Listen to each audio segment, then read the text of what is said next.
కాంగ్రెస్ ప్రభుత్వంపై ఎమ్మెల్సీ కవిత మండిపడ్డారు. కేసీఆర్ పాలన ఐఫోన్లా ఉంటే రేవంత్ రెడ్డి పాలన చైనా ఫోన్లా ఉందంటూ కవిత కౌంటర్ ఇచ్చారు. ఐఫోన్కు చైనా ఫోన్కు ఎంత తేడా ఉంటుందో కేసీఆర్కు రేవంత్ రెడ్డికి అంత తేడా ఉందన్నారు.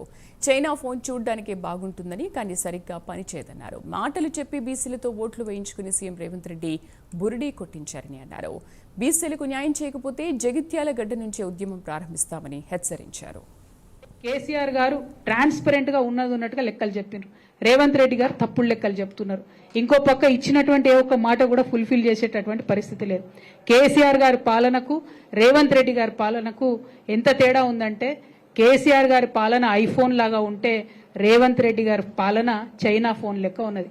ఐఫోన్కు చైనా ఫోన్కి ఎంత తేడా ఉంటుందో కేసీఆర్ గారికి రేవంత్ రెడ్డి గారికి అంత తేడా ఉన్నది. అంటే సూపుకు బాగానే ఉంటుంది కానీ ఏం పనిచేయదు అన్నట్టు అటువంటి పరిస్థితి ఉన్నది.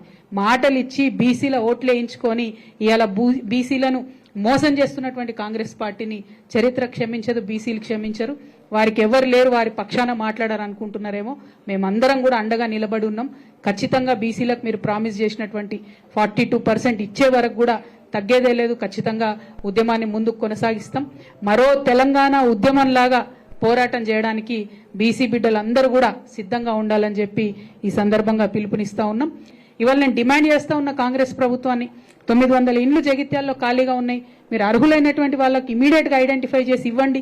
ఎందుకు ఇవ్వలేకపోతా ఉన్నారు? ఎందుకు ప్రాజెక్టులు ఫినిష్ చేయలేకపోతా ఉన్నారు? ఎందుకు వరద కాలువ నింపలేకపోతున్నారు? ఎందుకు రేషన్ కార్డులు ఇవ్వలేకపోతా ఉన్నారు? దీనికి ఏమైనా కేసీఆర్ గారు అడ్డం పడ్డారా? బీఆర్ఎస్ పార్టీ అడ్డం పడ్డదా? తక్షణమే మీ చిత్తశుద్ధిని నిరూపించుకోండి.